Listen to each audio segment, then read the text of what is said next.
Welcome back, you guys. I'm MimiFC. This is Behind CV, and today I'm bringing back another Q&A live stream. So I hope you guys got some good questions for me tonight.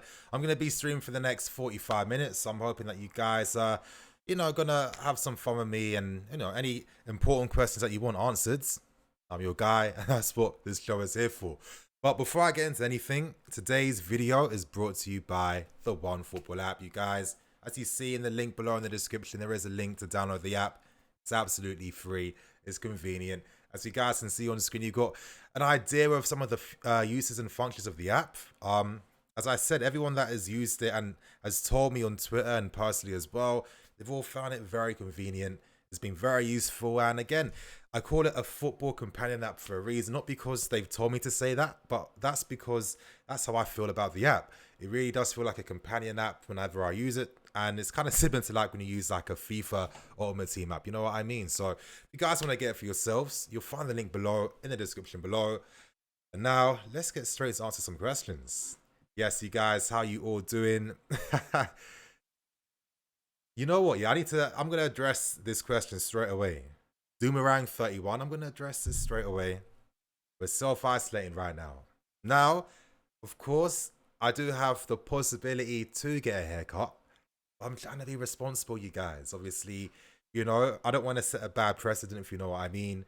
I have to take the L. So you guys are going to have to bear with me with this dead trim until this self-isolation period is completely over. So there's nothing you can do. Get used to it. Get used to this, yeah? But yes, you guys. I'm going to answer some questions right now. See what you guys are saying. Nini, how do you keep yourself entertained during quarantine?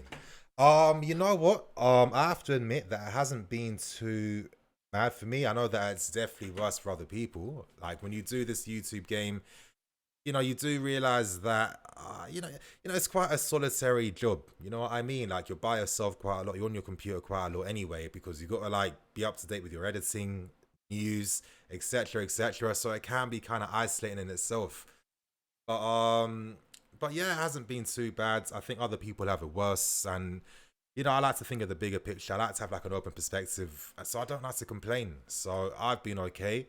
I've been trying to just pattern different things in my life, to be honest. Like I'm eating healthier now. I've quit smoking completely. I haven't smoked anything for like a month now, and I was surprised how easy it was. I haven't even felt the craving to do that. I'm starting to like do exercise and that too, and stop being such a couch potato. So yeah, I'm trying to use this time as productively as possible, you guys. So yeah, it's not been too bad. But let me answer some questions. That's not about my personal life. No, I'm joking, you guys. Nini, who would be your centre back pairing for next season? That's a good question. Who would be my pairing for next season? Well, I do like Zuma. Zuma always has to be one of my defenders. I just think defensively is our best defender. I mean, one-on-one, amazing. Aerially, complete beast. He's got technique.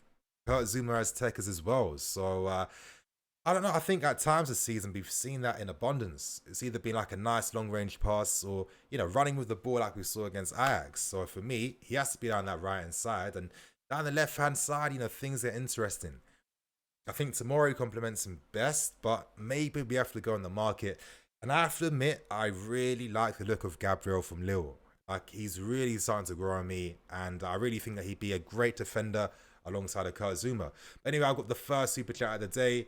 Thank you, JM, man. And your question is, will you buy the new kit next season with 3 in the middle? I think it's a horrible design. I might not purchase a new kit for a few years. Wow, so you're telling me that this kit design for next season is so hideous that it's going to stop you buying anything for the next few years? I can't tell you how to feel, bro, but I think I have to get it anyway, just because, I like to collect some, I need to get some of the kits every year. I think the Reds kit might be kind of rare because I can't see us getting a Reds kit for a very long time. So just on that basis, I'll probably get it. As I said, on its own, it's okay, but it just doesn't have any historical context. It just doesn't doesn't suit us. Now, I know there's a science behind having red kits, and I definitely that's the reason why we got that. But still, I've been okay with Nike, but I was kind of hoping we get some more unique things. Like, I think this season in particular, I thought Nike went in very hard with the kit designs. I like the home kit, the away kit, and the third kit as well. I think they did a very good job. But I need to see what they're going to bring for next season. We don't know what the home kit's going to look like or the away kit. Hopefully, they just completely floor us. I want to see something amazing, but I don't know. I'm just not feeling too excited. But again, man, thank you for that question. And now I move on to Andrew. Thank you, Andrew, for the super chat. Have you any plans to appear on the Touchdown Fracas podcast at any stage soon? Really love when you're on with Matis and Dan Suff. Yeah, I really like the Touchdown Fracas podcast. I think those guys are great. But yeah, of course. I'd love to come on. If they invite me on again, then I definitely got time for those guys. So yeah, that's definitely something I'd be down for. And yeah, man, thank you for that super chat. And now I move on to Rahul. Do you watch cricket? You know what? Of course, I know that cricket it's a very popular sport, but it hasn't resonated with me. I know I've found a very diplomatic way to say that, but yeah, it just doesn't resonate with me. I guess if I went live to a cricket game where I can like drink and hang out with my guys, then maybe the vibe would be different. Maybe I'd enjoy it more. I don't know if I could watch it on TV. I'm not gonna lie. I'm not disrespecting the sport, but I don't know. It's just not for me, you guys. But let me answer some of the questions in the chat right now. Yeah, my cam's frozen. I don't know what's happened, but as long as you guys can hear me, let's just pray that this thing just starts working. God knows what's happening. You guys know when it comes to technology, me and technology just aren't the best of friends at times. So I don't know what's happening. But as long as you guys can hear my voice, then that's all that's important, really. Let me see. Timmy, Nini, if you had the final say, which striker would you sign? Aubameyang, Mertens, or Jimenez? That is a very good question, and it's a very loaded question too, because I think all three strikers, if each one of them signs, then it foretells like different results. So, for example, let's say Mertens was signed. I guess that gives us a possibility to spend more money for other positions in the team. For Aubameyang sign, maybe it means that we can't spend big in other areas. And Jimenez, even though he's a great forward for Wolves, and just seeing how he's completely just transformed his career, at Atletico Madrid, he wasn't really doing too well. Maybe the step up was a bit too high for him. He moved on to Benfica. He was quite decent. And then I think Nuno took the chance and brought him to Wolves. And, what I love about Nuno Sancho is that he knows how to develop players and get the very best out of players. We've seen it with Adama Traore. He's been written off in this country for years. Jimenez as well. He was becoming a bit of a journeyman until Nuno just put his arm around him. And we've seen how he's improving guys like Ruben Neves and so many others. So I think massive credit really has to go to him. And I don't know, to answer your question, I would either go for Aubameyang or Mertens. I think Aubameyang because he'd be cheaper than Jimenez by a lot. And Mertens because he'd be very easy because he'd basically be available in a free. So out of them two, I'd say Aubameyang. I just think that mixture of experience is needed. Now, I don't buy this thing that once players reach 30 years old, it's just like their careers are over. I think it's kind of outdated if you're asking me. I mean, it's modern day football. We got sports science. Players are much fitter. I mean, look at Cristiano Ronaldo. Now, I know he's a bit of an outlier in that sense, but, the guy is 35 years old. I mean, when I saw his age the other day, I just was in complete disbelief. 35 years old, and he's looking like that. And it gets you thinking maybe this is like other times. Would he be able to, like let's say other times, back in the past, is Ronaldo playing till 35 at his peak level? Because Ronaldo, he's close to breaking records again in Serie A. He scored a ridiculous amount of goals again. So I feel like we have to kind of modernize like our approach to age and players getting older. It's not as bad as it used to be. Players look after themselves a lot more. They're a lot fitter, you guys. So I do think that Aubameyang, for his age, would be good.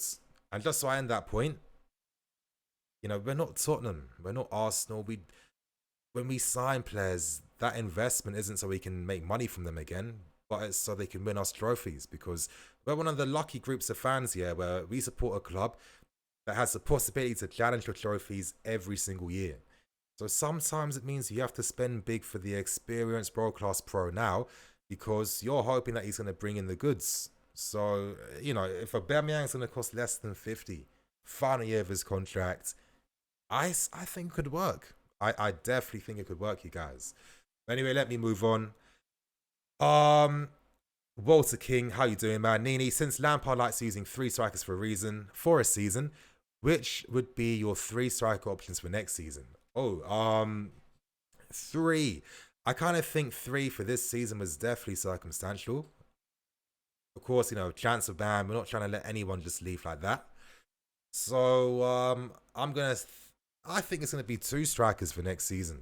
For me, Tammy Abraham, and ideally, I like the son of Aubameyang. I think that would be a very potent strike force. I think Tammy could get like that mentor in the sense where you can learn from him. It reminds me of what Tammy was saying when we were linked with Cavani in January. Tammy Abraham seemed very excited about the possibility of, working alongside Cavani, learning from him as well. And I think those same principles would apply if Aubameyang was signed. We got to see it as, Tammy this season, stats-wise, he's shown. I mean, you go on the stats, go on FBR Brief, go on all these stats websites, for an under-23 striker, Tammy is right up there as one of the best under-23 strikers in the world. So we already possess a guy like this. It costs us absolutely nothing. And he's only going to get better. He's going to reach his prime when he's like 26 years old, and he'll be a much more different player. Like, I've watched football for a very long time. I've seen, like, for example, Jimenez. The way Jimenez is playing for Wolves now, he couldn't do that like 5-6 years ago. No way in hell was he doing that. He looks like a completely different player. So it's really a testament to how development works in football. And this is why I'm so excited about our young players, because for what they've shown as 20-year-olds, 19-year-olds, 21-year-olds already, I mean, it's incredible if you're asking me. Anyway, let me move on, you guys. Mark, Yonini, I sent a super chat. Don't worry, bro. I'm going to get to that right now. Give me a sec, man. Sometimes on YouTube, I don't know what's been happening, but the interface kind of like slows down a lot. So I can see that you sent a super chat, but your message isn't popping up just yet. So just bear with me a sec. It's going to come up soon and I'll get back to it. But in the meantime, I'm going to answer some more questions in the chat right now. I'm going to call you Rocky. Nini, can we have both Aubameyang and Mertens? Maybe. Potentially, that could be the case. Mertens is a guy that can play all across the front lines as well. I'm hoping that wouldn't be the case, though, because I hope that we are going to go in for Jadon Sancho. I think that's the one player that we need to sign. We need to sign a player that has the potential to be one of the best players of this next decade. If we don't sign Sancho now, is there ever going to be an opportunity to do so? I don't think so. So I think if there's a possibility to get him now, we have to do it. Elliot. Oh, that just completely just went then. What the hell is happening with YouTube today? Okay, Freddie, do you feel the Sandro for Emerson and Jorginho would be the best deal to fix Chelsea's left back problem, especially with Ruben back? Yeah, I think so. I think for me, Alex Sandro is amazing defensively. It's one of those reasons why I'm such a big fan of Tagliafico, because I see these guys as very complete left backs. And I'm just thinking about the team balance. We've got young wingers ahead. I can't expect your Pulisic and your Hudsons to be tracking back like, this is a Mourinho team or a Conte team. Of course not. So I think having that reliable defensive experience behind them, that also has the technical abilities, that can keep the ball very well and can provide something offensively in the final third with them, I think that would be amazing. I can't remember what chairman made the point that in this country, a lot of times when it comes to wide players, we never supplement them with great fullbacks and behinds. He says that in Europe, a lot of clubs look to do that in their teams, I think a famous example is Bayern Munich. I mean, Bayern Munich are just synonymous with, wingers cutting inside and amazing attacking fullbacks behind them to support them. They've been very successful playing like that for a very long time. And when you look at Bayern, they're definitely goals. Bayern Munich are definitely goals. They play quite similar to how we play. And I think that we can reach that level in the next year or two. I really do believe that. But anyway, Mark, your super chat has finally popped up. And your question is, what would be your ideal but also realistic summer window ins and outs? Now, okay, let's do this then. So I like the sound of Gabriel. I think that tactically the team does need a centre back with a left foot. I think that's just imperative. That's just key. And I think Gabriel, I thought he looked good against us when he played. And this season for Lille, a Lille team that are fourth in the league, he's been instrumental defensively. In Brazil, he has a very high reputation. And I think that if we can sign a guy like this for 30 million in a market that is known for overinflation, I think this could be amazing business. So I think he would be a great signing. I would like us to sign Sancho. You guys know that I want Sancho to come here. I've been very vocal about that. I'm envisioning seeing Hudson and Sancho down the flanks. We need to make that happen. In midfield, I don't know about midfield. I think I'd sign a midfielders if anyone's leaving. So with Jorginho going, I guess Billy Gilmour would just take his place naturally.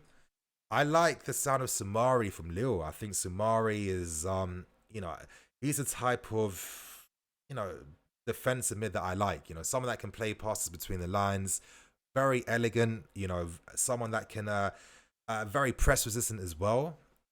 He's a very good player, 20 years old as well. He's only going to develop and blossom, and he could be an eventual success to Kante. So he'd be a player that I would definitely look at as well. And hopefully, maybe potentially you can do like some double deal with Lille where we can sign Gabriel and Samari for a reduced fee if we sign both. That would be good business. So far that's Sancho, Samari, Gabriel. Left back, I would like us to get Tagliafico. I just think that he's such a great player. His price is going to be even less now because of this entire pandemic situation.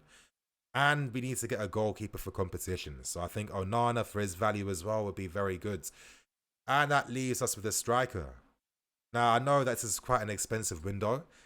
So for the sake of getting key players like your Sanchos, your Gabriels, your left back as well, I'd be okay with signing Mertens. And yeah, I know that I'd like us to get Aubameyang, but I don't know what the future's going to entail. Maybe some business happens where we can afford to sign him as well. We don't know the asking price just yet. So for now, I'm going to stick with Mertens just because, I want us to get Sancho, a left back, a defender, and a goalkeeper. And that's not going to cost, that's not going to be cheap, you know what I mean? If a player's to leave, I think both the left backs and Emerson and Alonso, they should bring in good money for us. Bakayoko as well. This season he's been good for Monaco, so it's good to know that Paris Saint-Germain are interested in signing him because that's guaranteeing us money to reinvest in. The strikers in Michi and Giroud, they'll probably go. Giroud, he's a very good player, but the reason why I'm saying he can go isn't because he's not good enough, but it's because, he wants to play for France in the Euros. So realistically, he most likely wants to leave for himself. I would sell Jorginho because, not because he's a bad player again. With how we play, we just need different personnel. And I'm going to use Liverpool as an example every single time. They let go of their best player in Coutinho for the sake of the team. And look how they prospered since. That's what football's about these days. Football's about getting a group of players specialise in their role, specialise in the tactics the manager wants. And that's what Lampard's trying to bring here.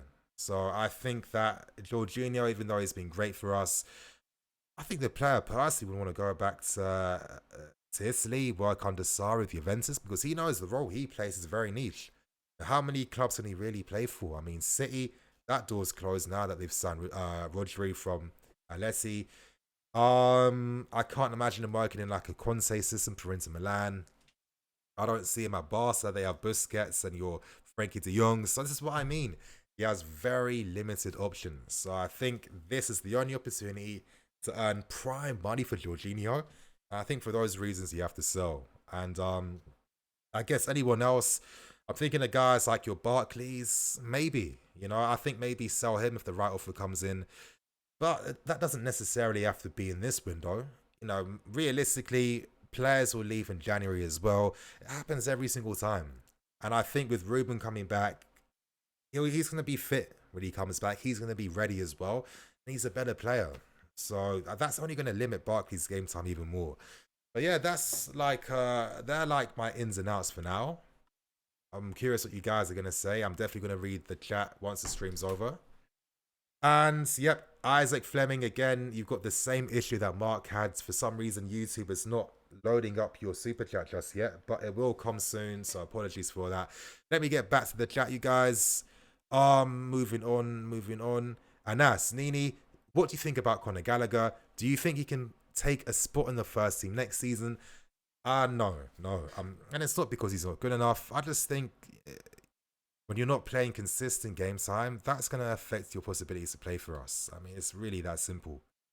Gallagher, it's like his development is really just excelled in such a short amount of time. You know, playing for Charlton, passing that test very quickly as well.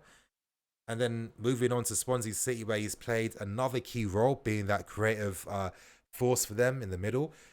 His progress is accelerating. So I don't want to jeopardize that. He's not ready to fight for a spot in the team. I think the more game time he gets, the more ready he's going to be in the future. And, you know, we're in a position, you guys, where we've got some amazing young talent. And we don't have to use every 18-year-old, every 19-year-old. Some of these guys can come back when they're like 21, 22. You know, that way, I'm sure the squad will look even more different. And there'll be even more options that can be ready for the team. So, again, when he's performing so well, I guess the next step would be a Premier League move, or maybe a move to a top division team somewhere in Europe. I think that would be best. Maybe the Bundesliga. You know, I could see Conor Gallagher doing big things in the Bundesliga. But another guy I want you guys to remember too is Mark Gay. Near the end of his loan spell, he was forcing himself into the Swansea team, and he was doing very well. He was passing those tests, and Mark Gay, we saw glimpses of him this season, especially in the Carabao Cup. You remember how just smooth and classy he moved that ball. You know, he's left-footed as well, and I think he could be like maybe a dark horse. Maybe he can have some involvement in the squad as time goes on, because he has the personality. You know, he has the techniques to play out from the back, and I think he could be a pretty good player. So let's see what happens with him. Anyway, let me continue on. Brutus27, what should be our main formation for next season? That is a good one. Main formation. You know, you guys know my stance on formations. I think next year we're going to see so many different ones. It's going to be, you know, 4-2-3-1 at times, 4-3-3, 3-4-3 as well, and a diamond. I think that if we do get a good striker, I'm not going to be surprised to see Lampard using a diamond. You know, for pre-season at the start of the year, not the start of the year, you know, you guys know what I mean. Last summer pre-season, you know, Lampard was experimenting with formations. We saw the diamonds, we saw 4-2-3-1, we saw 4-3-3, and I think that we'll kind of continue along that trajectory. So they're the formations I see us using. But to answer your question, the main one, I think the main one's going to be a 4-3-3. Anyway, moving on. Lord Ngolo, which centre-backs are Chelsea interested in? Who is the top target? Is Upamecano the one? Upamecano, it seems like he wants to go to Bayern Munich. And I read a report, yeah? It looks like Havertz is interested in Bayern as well. I was just thinking, that just makes so much sense. You know, you've got Müller, who's just been incredible this year for Bayern. You know, he plays a role that is very niche and very difficult. And in that sense, I guess Kai Havertz is the natural successor to a Thomas Müller. So if you're Bayern Munich playing the way they play, you know, you're going to want to sign a player like that. Upamecano, I think this guy will be one of the best defenders in the world. Very complete. For a guy his age, one of the most complete defenders for his age in the world right now. Incredible passing, great in the air, very intelligent positioning as well. There's a reason why he has a massive reputation across Europe. But I don't know. It seems like Bayern Munich are the ones leading the race to sign him. You know, Bayern Munich, they're not playing around. You know, the minute that Leipzig started to threaten their dominance, what do? They sign one of their best players. So You know, the Bundesliga is brutal. It really is. It really is just Bayern's league. But let me move on, you guys. Alex says, "How you doing, Alex? Hey, Nini. This could be a long question, but give your realistic dream side for Chelsea next season." Oh, Alex, that is so long. That question is so long. In fact, that's gonna be a video that's gonna be coming. So you're gonna have to wait for that, bro. Apologies for that. Robbie, I really want Sancho. Yep, 100%, man. I think golden boy of Europe. Sancho. What really impresses me is how clinical and confident he is in front of goal. You don't see many players his age. I think he's that's what 19, 20, who are that effective in front of goal. Because a lot of times, yeah. And let me use it. Let me give you the example of Callum Hudson-Odoi. Now, Hudson-Odoi is someone I've watched a lot. When he was playing for the youth team, I've been to games live. For example, all the FA Youth Cup games. He can finish. I've seen him do it. Amazing finishing, but there's like a psychological barrier for me personally when it comes to playing youth football and playing at the top. And I think that's where you need more experience of, testing keepers more, having more shots in games, etc., etc. And then once you get that confidence in front of goal, I think that's what separates you. So I think once Callum, for example, gets that experience of testing keepers more and being in front of goal more and, taking more shots in games, then he's going to translate his great finishing to the first team. So it's a matter of time. And this is why Sancho was so impressive for me, because honestly, since he's signed for Dortmund, it's just like his trajectory curve is just going all the way to the top. No dips. It's just like a linear curve going up, up, up. Absolutely mad. And I just think, if he's going to be available in the market, can't let anyone else sign him. It's really that simple. Anyway, let me continue on, you guys. Justinini, could Callum raise his game to Sancho's level? I mean, yeah. Oh, yeah, that literally falls in nicely with what I was speaking about. You heard my answer, man. 100%. With Callum, it's just been injuries. That injury he got at the end of Conte's season, Sarri's season, that's what affected him this year. And come on, you guys, under Sarri was Hudson-Odoi not looking amazing. This was a Hudson-Odoi that wasn't injured, that was playing with full confidence. I think all he needed was a preseason. So I think once he comes back to the team, he'll look completely different. He'll look completely confident. And yeah, there's a reason why the club have put faith in Callum and given him the contract he wants, etc., etc. The guy, we have to be patient. It's really that simple. Let me go on. Akash, wouldn't Aubameyang and Mertens serve dual purposes for two positions with both the players comfortable on the flanks and up front? Yeah, I think they would, but I don't know if we need both. I think that would be a bit of overkill.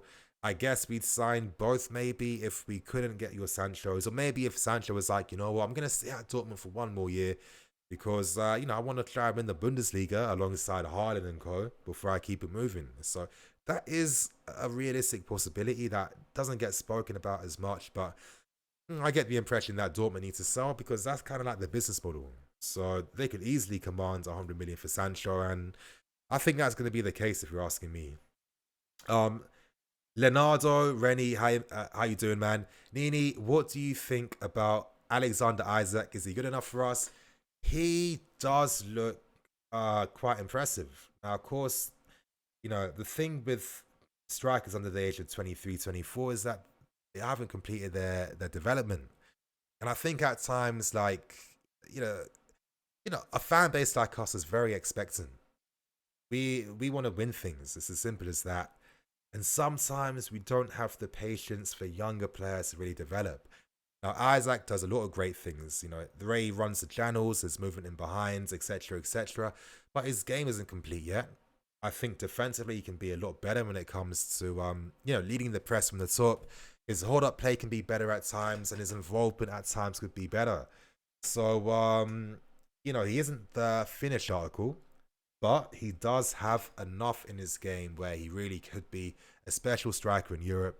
So he's definitely someone to keep an eye out for. But I think with Real Sociedad now, they've got a good thing going on with them. Isaac, Odegaard, I think they've got some other talented players as well. If I was Isaac, I would just stay there for at least, a season or two before I think about my next career step. But anyway, let me move on. Imzi, how you doing, Imzi Nini? But it's the Bundesliga, right? We all saw what happened with Mitchell. Can Sancho produce the same form or better in the Premier League? Yeah, of course. I think we have to realize that Sancho hasn't become the finished article just yet, and this is why what he's doing right now is super impressive. But he can only develop more and improve more. I think he suits how we play. You know, Dortmund with their counter pressing style is very similar to how we're trying to play, and I think what Sancho has is he's a 2-in-1 type of player, and I call wingers like him 2-in-1 because they have the playmaking abilities alongside the abilities of a winger. And I think the very best, like, wide attacking players do possess those qualities. So for those reasons, I think Sancho wouldn't be a flop. I think he's easily acclimatized to the Premier League. You know, Sancho's very good in tight situations.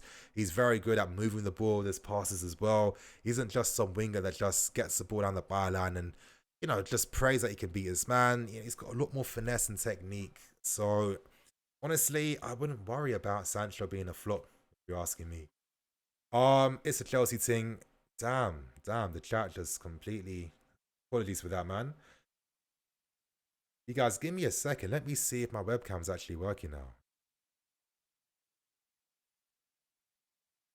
Is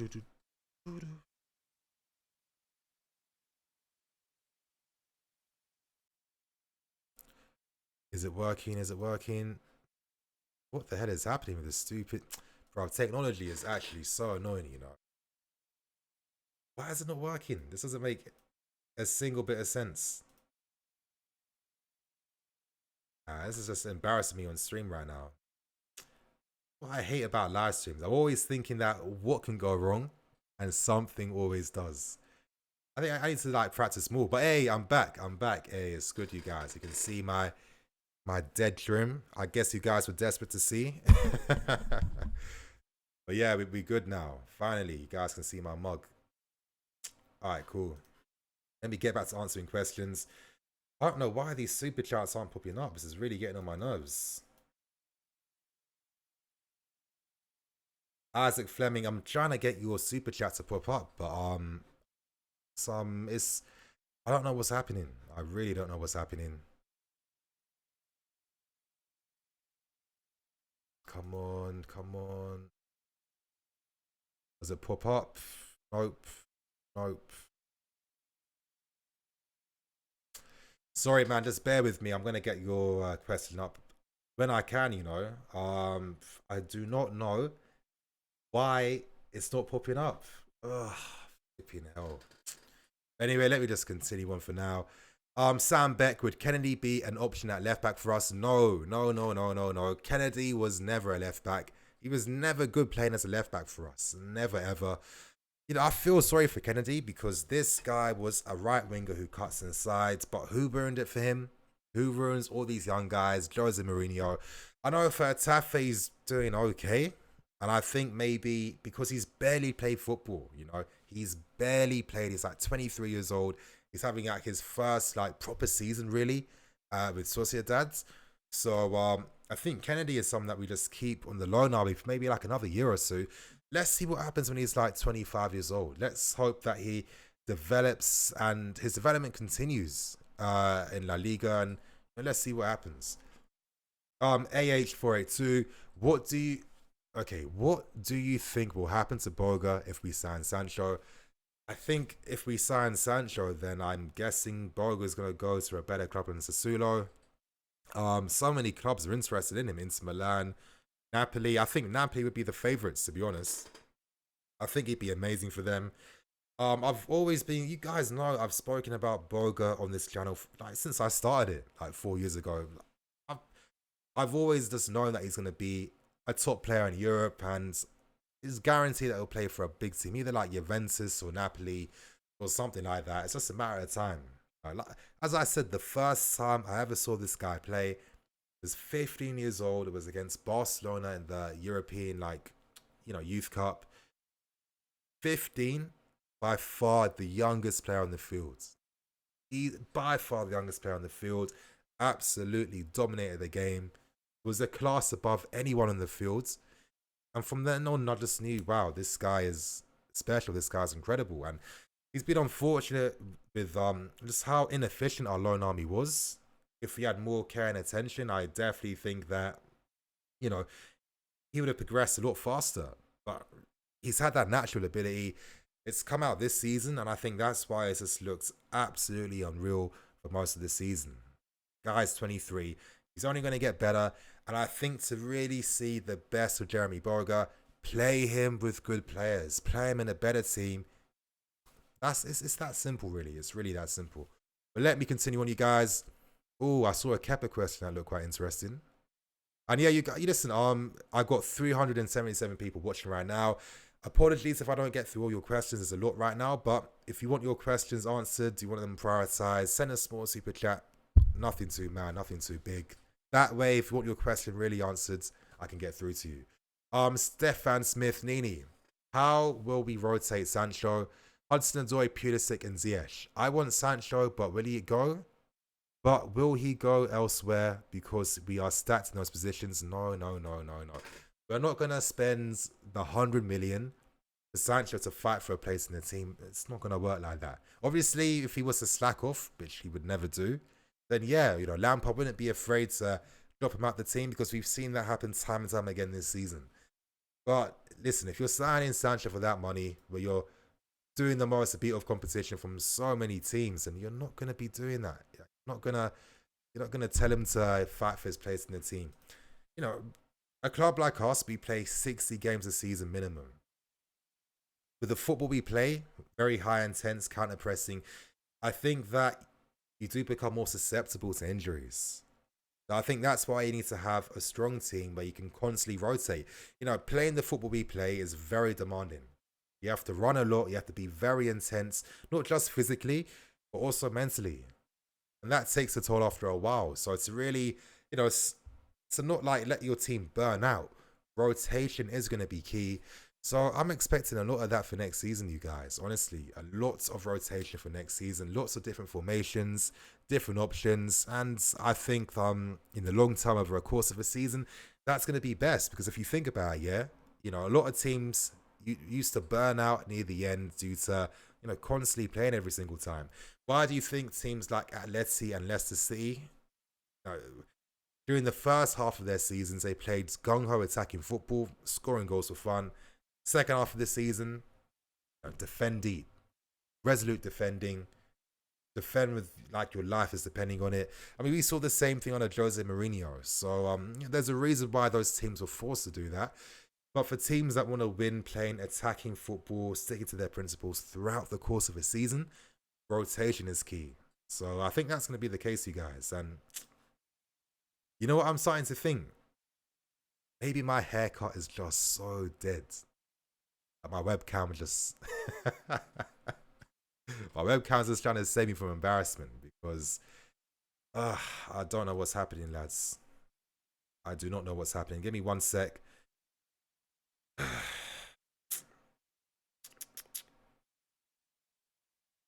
What is happening? Stupid.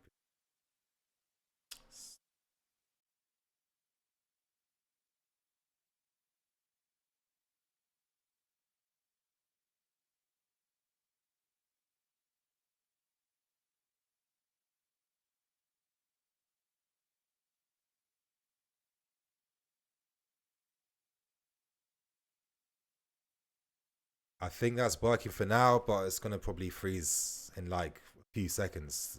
Let's keep it real. Let me go on, you guys. Reese, Billy Gilmore to start over Jorginho. Most probably because Jorginho is going to be sold. So yeah, I agree. T.Y. Fullerton, I hate Coutinho so much. It triggers me when people, especially Chelsea fans, support him moving here, want him to. I hear what you're saying. I don't personally hate the player.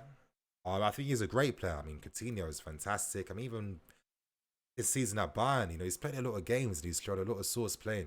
He's a great player, but I get what you mean. He's not really the signing that we need to make to go to the next level. And it feels like a bit of a backwards one. And it felt like it was like a reactionary response to slow news, if you're asking me. It's funny because the only team really doing the most to sign him is Leicester City. we're not really entertaining no big moves. So it's literally been his agents, trying to get more interest in the player, trying to make something happen. So yeah, that's the reality of the situation, to be honest. Let me continue on. Sam, 21G, do you prefer the Adidas kit or the Nike kit? You know what? I'm liking the Nike kit so far. So even though we've seen the third kit for next season, I told you guys why that's the case. There's a higher up at the club that, they made that one happen. They made that one happen. They wanted us to be in reds. But we haven't seen what the home kit or the away kits are going to look like. So let's keep a bit of faith. Let's see what's going to happen. But I think what I like about Nike is the minimal designs.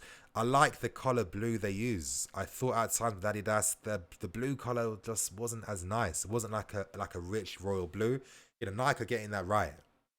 I think the kits for this season have been like our best ones for, I think some of our best kits ever, if you're asking me. The third away kit absolutely bangs. The away kit too, that's really good, and the home kit. When we first saw it, there was a lot of skepticism in the fan base, but I think as time went on, I think it was an overwhelming success, if you're asking me. So I'm gonna give Nike some faith, and I'm gonna wait to see the final designs for next season. And yep, I'm frozen again. I'm just gonna turn my webcam off. Like, it's just not worth the hassle, you guys. It's really not. It's really not. Let me just. Why is it still on here?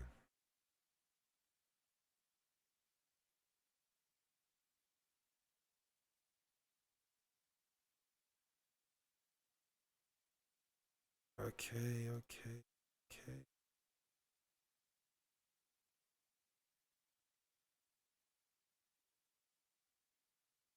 Oh. Moussa Dembele or Dries Mertens. Again, Moussa Dembele, things have gone very quiet, but I think realistically, a lot of news has been quiet on the transfer front because the whole pandemic situation. And yeah, I bet you guys get sick and tired of me saying pandemic situation. I don't like saying the C word because YouTube can be quite funny. I'm not trying to risk getting demonetized over one small word, so got to bear with me for that one. But Moussa Dembele, we haven't heard anything too new, but I guess logically he wouldn't cost the 80 or 60 million that Leon originally wanted. So let's see what happens. I'm sure, I guarantee that there's tons of talks, informal talks happening behind the scenes. We'll talk to these guys in January too. They know that we're out there. They know that we've spoken to them. They know that we want them. So let's give it a bit more time to see what's going to happen. Samuel, do you think we need a marquee player to really boost our squad? Does Ziyech do it for us? I think Ziyech definitely does. Big boy signing, marquee signing, but I think we can get another one, either up front or as an attacking player. And if you're asking me, I think we could be a bit more patient when it comes to signing strikers. If we can just get maybe some short-term, immediate quality for now, for the next 2 seasons at least, that will help us a lot. And if we spent that money on a Jadon Sancho, happy days, really. Okay, let me move on. You guys, I'm gonna be on for the next 50 minutes. I did say 45 minutes, but I'm enjoying the stream. I'm trying to figure out why bruv, YouTube is really getting on my nerves.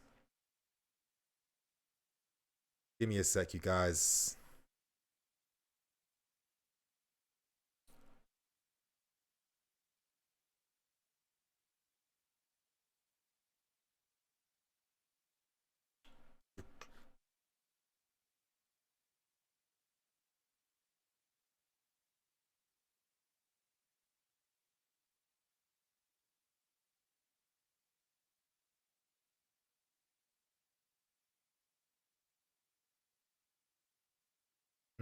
Why is it not pulling up?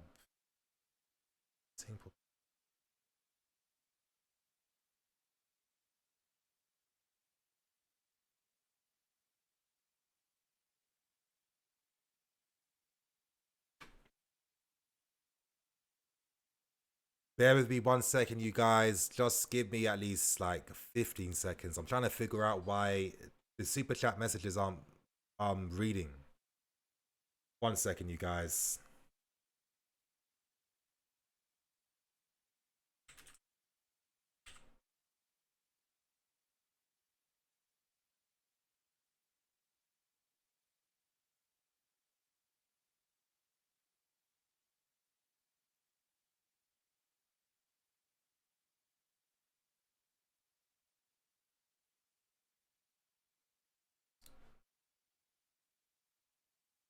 Monetization.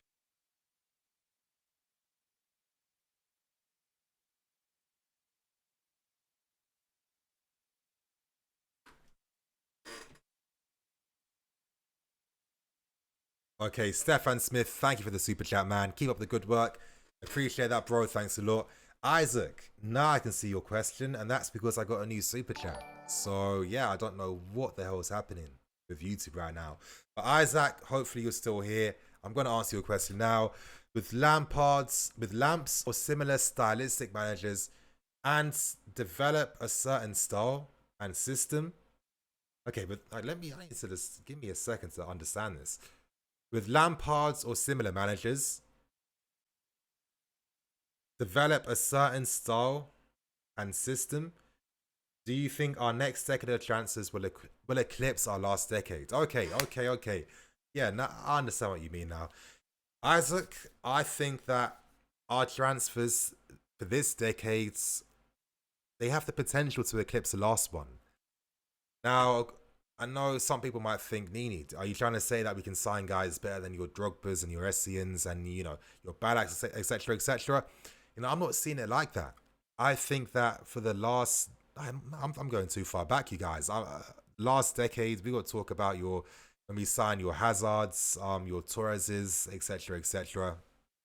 And 1,000,000%, yeah, I think we can do much better this for the next decade, and that's purely down to the fact that we overspent and bought so many poor, bad players from 2010 to 2020. So many poor ones, so many bad ones. The 17-18 season will go down as one of the worst transfer windows in our history by 1,000,000. Oh, it's going to be one of the worst ones forever. We've been suffering from that for so long. It can't happen again. And I think now that we have the structures in place, the philosophy, the manager who has a united team behind him as well, and we have unity with the academy and the first team and the boards, I think this means that when it comes to signing players, we won't be signing stupid ones, we won't be signing unnecessary ones. We're going to sign what we need, and we're going to develop what we need. So, based on those two things alone, I think this means that we are going to have one of the best periods for transfers over the next 10 years. I think that when players see how our team progresses, when they see the style of football we play as well, we're definitely going to win things as well. I think that naturally we're going to attract a lot of high potential players over the next decade, you guys. So I'm feeling optimistic. I've always felt that if we were to follow this approach, I've been such an avid believer in. Guys know for a long time I've wanted us to turn to the academy, introduce managers that understand the club, that want to bring in a philosophy that complements the youth team and the first team. If we can get those things right, we will be a successful team. Like for some of you older viewers back in the day, whenever we were linked with new managers, I'd always bring up the name Brendan Rodgers. And I know at the time, people would always just stick it on me. Nini, what do you mean Brendan Rodgers? He flopped at Liverpool. He's at Celtic right now. And I said, listen, these are circumstantial things, but Brendan Rodgers is a top-class manager. He understands the club. He plays great football as well. And I think what he's done with Leicester City is absolutely testament to that. So, yeah, I've always felt like this is the approach we need to go to the next level. We're seeing it now. And I think all we have to do as a fan base is just enjoy the journey, enjoy the rides, be patient. And success is naturally going to come, you guys. It's naturally going to come. Let me go on, you guys. Samuel, is Lautaro still possible? No. Nakeem Parsons, what do you think about 5 substitutions? Yeah, I'd like that. I think that'd be good to see. I'd even like the substitute bench to be even bigger. In Italy, they have like 11 subs. But in this country, we're always far behind. I don't know what it is. If you're asking me, I think it's probably just like British arrogance. I think if, sorry, you guys, if you haven't thought of something first, then we're gonna be less. We don't want to like play ball. We ain't gonna copy others, and it's kind of backwards, but it kind of sums up like the mentality sometimes. But let me move on. Wendy, Nini, which player would you give the number 10 shirt to next season? I think it should be Ruben. In my opinion, he's our new talisman like Lampard and Hazard was. Ruben would be a good shout. I believe maybe Hudson-Odoi could get that opportunity. I think that could be the case. I think Hudson is going to impress us a lot next season. I think when he does, then people will look back at his season this year with like a new light and new context. Maybe it will finally sink in for some people that, oh, the reason why he was a bit inconsistent at times is because his confidence was lacking after coming back from a serious injury. So, yeah, I've got all the confidence in the world with Hudson-Odoi. I think people on Twitter too, as I've been seeing in the fan base, like I think they've even realized themselves, looking at some of the stats that have come out in regards to Hudson-Odoi and his performance levels, just how good he is and just how well he's playing. And this is barely playing any games too. Barely playing any games, barely getting a run of games. So yeah, I think we have to be patient with the guys. I'm gonna be on for the next 10 minutes. So if anyone wants to any questions, prioritize or super chats, obviously let me know. Moving on, Cal, how you doing, man? Kovacic or Mikel? Ooh, I don't know. It's a bit of a hard question. I think both players are different, and I like both players. So I'm gonna say both. Let me move on. Sam Studio CR7. Do you think we have a chance to get Timo Werner? No. No, Liverpool. Arvi. Nini, do you think Nathan Ake is a top club away of reaching world-class potential? I feel like we should go for him instead of Gabriel. Who not? Potentially, Nathan Ake is a very good player. I think there was reports coming out suggesting that maybe there were like reservations in regards to Nathan Ake, or maybe those reservations happen due to Gabriel's prominence this season, because he really has been good for Lille. He can play out from the back, 6'3", amazing in the air, very good in the air. I'm talking about similar to Kurt Zuma, that type of aerial dominance, and he's very fast. And what I like is that he's a defender that is comfortable leaving his position to help close down the spaces and help close down the man. I'm saying that wrong. He can leave his position to go out wide to help defend, basically. A lot of times, some defenders can't do that. I remember certain ones like your Vidic's, for example. Vidic always had to be in his defensive line. The moment he left that and he came up against players who used to run at him, he looked like a completely different player. Completely different. So I guess that's like the benefit of having a player like Gabriel. Let me go on. Christian, how you doing, man? Christian Valadez. Would you sacrifice 2 years of no haircuts to get Sancho? Oh, no, I couldn't do it, man. No way in hell. Would I sacrifice my appearance and my haircut for my club, though? If I'm doing that, I'm basically sacrificing it for you guys, because if Sancho comes, it's only going to be good for the fan base. So you know what? I've been reflecting a lot during this self-isolation period. I'd do it for you guys. I'd get no haircut for you guys. Let me go on. Ruan Barnes.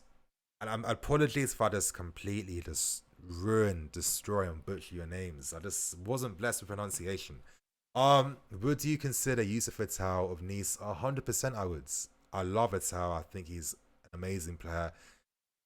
I've been a big advocate for a while, but the reason why I haven't spoken about him much is because he has been injured. And by the time he gets back to, he's going to need more time. So maybe he might spend another year with Nice before anything happens. So, he needs to get back from his injury and then we can reassess him in the future. Let me go on. Sinclair. Did Onana just confirm a Chelsea move? Things are looking interesting. He's not going to cost us as much money. It's clear that he wants to go. Ajax aren't going to step in his way. Let's see what happens, you guys. Let's let you know I'm going to be on for 5 more minutes. So if anyone else has any important questions, you want them prioritized, do not forget to send a super chat. Lord Ngolo, is Ndidi or Partey a target if Jorginho leaves? No. Monotho, bro, I'm gonna call you Double M. Double M, Samari or Pjanic replace Jorginho. I mean, I don't know. We got Billy Gilmore. I feel like I need to really just think more about midfield reinforcements for next season, because I think with Gilmore's emergence, he seems good enough now that if he gets more game time, he can really blossom even more. He reaches potential even faster, and I think that's something we need to consider. Evan Smith, Yonini, was thinking the other day, Anelka or Jimmy Floyd Hasselbank. Now, you guys, Hasselbank, I used to remember Hasselbank when I used to go to games. It was weird. I used to remember like some of the fan base would like boo him. Like I can't remember why, but Hasselbank was a goal scorer, the most powerful shot I've seen from a Chelsea player. I'd say, yeah, but easily. I'd say second most powerful was Alex, but yeah, Jimmy for Hasselbank, great striker. Anelka, I have a soft spot for Anelka. One of the classiest players I've seen. He was like our version of Berbatov. You know, Anelka's first touch was impeccable. The way he just glided on the field was impeccable. His link-up play was impeccable. Movement in behind. Anelka, oh, you know what? Anelka was a serious player. He was a big boy player. And yeah, you know, let's not forget he was he got like the top goal scorer of the year. That big goal against Arsenal. I was at that game and we beat them 3-0 where he scored that long range banger. And Nicolas Anelka I've got a soft spot for him. So classy. And you guys know that I love my classy, elegant, technical players, because I think to play like that is one of the hardest things to do. Like, you have to be so comfortable, so in tune with your game, and such a good player that you just make the game look easy. You guys, I'm going to be on for 2 more minutes and I'm going to keep it moving. Arvi, do you think we will secure all the players in the positions Lampard wants to strengthen in? I think there's a good possibility. I'd say we got like a 65% chance of doing that, so it's quite high. Sam, do you think Drogba gets overlooked as a top Prem striker? I mean, I think the only ones who could overlook him are maybe like the new generation of like Premier League fans who have no historical context, who haven't seen any single games from him. They're purely judging him based on stats. I see it happen every single time, and you guys, we're gonna know it's happening. It's gonna happen to us as we get older as well. You know, once like we have kids, I guess, and they become the new generation of fans, they're gonna look at guys like Eden Hazard. They're gonna compare them to your Messis and your Ronaldos. They're gonna be thinking, why is this guy rated this high when he wasn't scoring anywhere near the amount of goals that those two did, and he wasn't getting anywhere near the assists as well? So I think that is only, that's like the sad thing about football, because football isn't just about stats, it's about the moments on the fields. You can't be the best player on the field every single game, like Hazard basically was, and not get an assist and not have to score a goal. Sometimes just being an amazing world-class player, that has an amazing strong effect on your team. I said that so wrong, sorry you guys, but that has a big effect on the team, because every time Hazard played, the entire team played better. And you can't put money on that. You can't find stats to show that metric. Whenever Hazard played, and we'd see it, if he wasn't starting games, he'd come on as a sub. The moment he came on, the entire team started playing. That's what the very best players do. I'm going to answer one more question, you guys. Moving on, who am I going to answer? Ooh. I see David Luiz. All right, let me... MB7. What are you saying, man?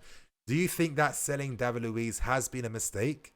I feel he has many attributes that could have been useful this season. Oh, that is... What a question to end the stream on. I really like that.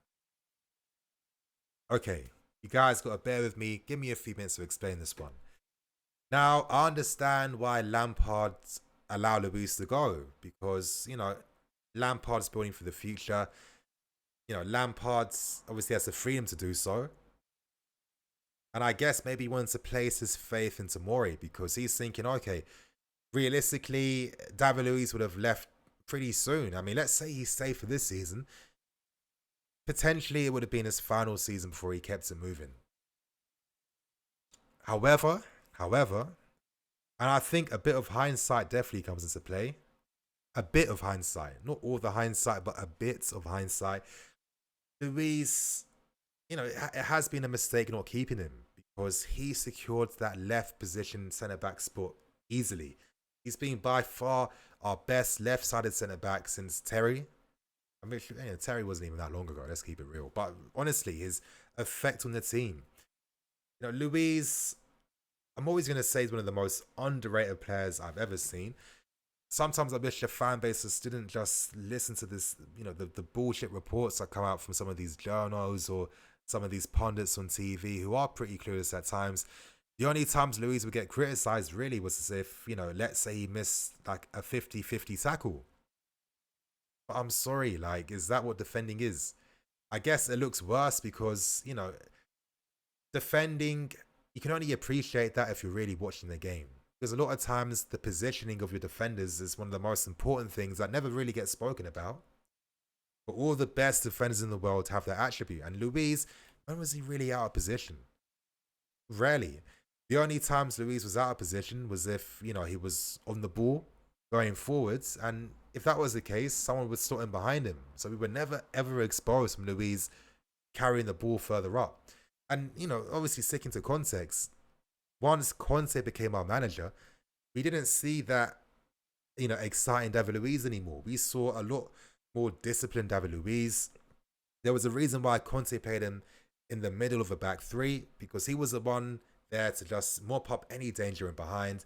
He used his positional awareness amazingly well. And, what was really underrated too about Luiz was how he used to mark the post and defend them. Now, there's been games this season, quite a lot of games this season, where we have lost out to balls in the near post and the far post every single time. I've seen it with Rudiger not being in position. I do like Rudiger, but for me, his positional sense is not on the level that I've seen other Chelsea defenders have. What was the game? What was the prime example of the game where we conceded like two headed goals in the game? What game was that? I can't remember. But that was just like testament to like some of the, I wouldn't say deficiencies, that's quite a strong words, but some of the limitations in Rudiger's game. But with David Luiz, that just wasn't the case. But the most important thing that we missed out was the ball playing ability. Can you imagine how many assists Luiz would have got Tammy Abraham? How many times would we see Luiz play amazing passes between the lines, amazing through balls over the top? Strikers like Morata and Torres and Co, who would just waste it all.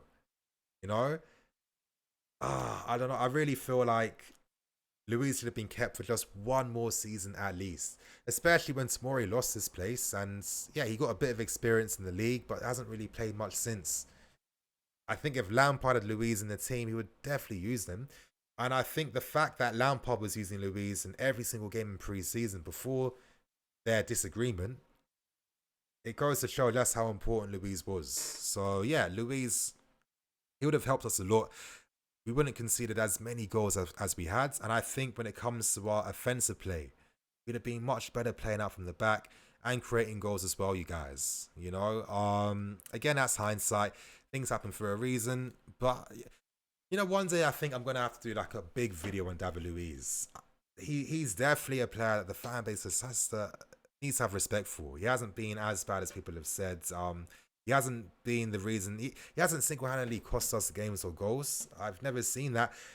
I think it's quite sad because his positive attributes has helped this team out so much over the years. It's either been important goals scored, important moments, important passes, all those things ignored just because of maybe one game where he made a mistake. And it's just not fair to constantly just use the mistakes, the few mistakes against a player to like tarnish his entire career. I don't agree with it. But yeah, you guys, I definitely went on a ramble. You guys know some of my old live streams back in the day. I'd always say 5 minutes, 5 minutes, 5 minutes, and we'd be here for another 2 hours. But this time, I'm definitely keeping it moving because, yeah, I'm kind of hungry. I'm kind of thirsty. I got to finish my foot champs as well. And I'm going to let you guys know, yeah, I'm going to be releasing a FIFA video for next week. Now, I don't know if I can show you guys this on screen. I want you guys to see what my team is going to be. I've done a Chelsea past and present team. Let me just get it on screen for you guys real quick. Bear with me a second. You know what? Let me answer like 1 or 2 questions before I go, just as I get my team up for you guys. Alex, Nini time. You know about Nini time. Sinclair Nini, could you and Eunice possibly collab in the future? Yeah, 100%. Eunice is a very good guy and he's been on here before, so I'd definitely love to speak football with him again. Okay, Elliot, Nini, are the Oberlings real? Yes, they are. You know, let me just tell you guys this. When Matt Law normally reports something, it's not bullshit. Honestly, it really isn't bullshit.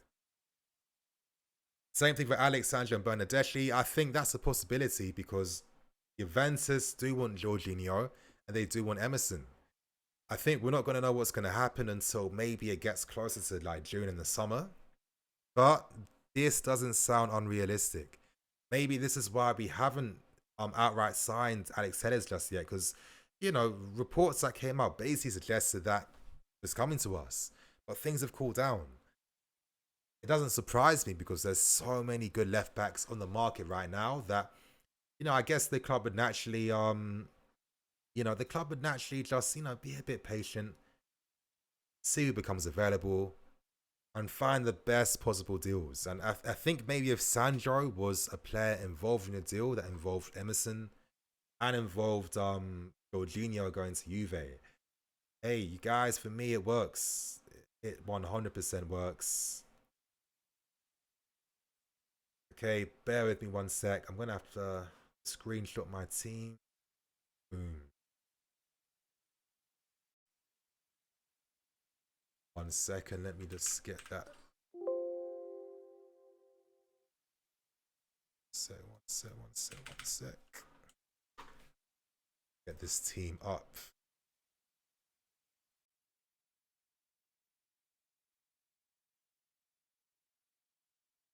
Yeah, my team, I'm not gonna lie, my team is very saucy.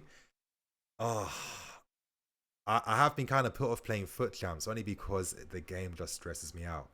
Like, I had to buy myself a new Xbox controller because I completely destroyed my last one. I don't know what that game does to me, but the way I just grip the controller, I'm just, you don't want to know what I'm doing to it. But I had to get a new one in the end. But anyway, my team should be up on screen right now, I think.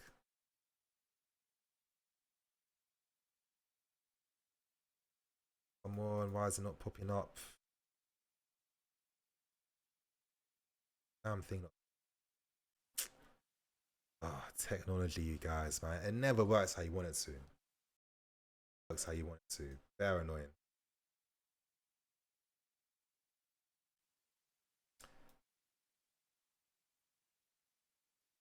Oh, okay. All right. 1 second, you guys.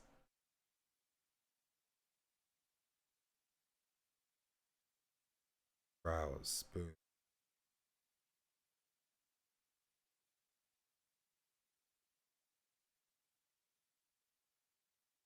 Yeah, as you guys can see on screen, hopefully you guys can see this on screen.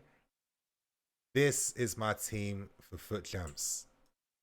I had to, you know what? I was thinking I'm not having any fun with the game. I used to have like a mad team with like Ben Yedder, Mbappe, Atao, etc. But I was just like, you know what? I think I need to make my team a lot more personal. So I decided that I'm only going to use Chelsea players for my Foot Champs team. As you guys can see here, I've got Hazard up front. I had to get Drogba. Gianfranco Zola, one of our greatest players in our history. Frank Lampard, of course. It wouldn't be a team without Lampard in this midfield. And, he plays pretty well, I'm not going to lie. But Anhol, because there aren't any good Chelsea fullbacks. And, thank God Team of the Season came out in time, you guys. So, I got some old Chelsea Academy players and John Swift and Dabo. And, yeah, that's my team, basically. Sub bench, I've got your Mason Mounts, I've got Ziyech, I've got Kante. So you guys are going to see some videos on how my Foot Champs win. So on that note, I'm going to just leave it here for you guys so you can just take in this beautiful team. You know what I mean? I'm telling you, Drogba, I'm happy that I spent the money on Drogba. Unbelievable player, scoring goals for fun, so strong. I'm barging off your Van Dijks and every top defender like nothing. So yeah, it's been a lot of fun, you guys. But on that note, now I'm most definitely going to wrap things up because I've got some games to ground before I go to bed. So thank you guys for watching, and I'll see you guys tomorrow for some more videos.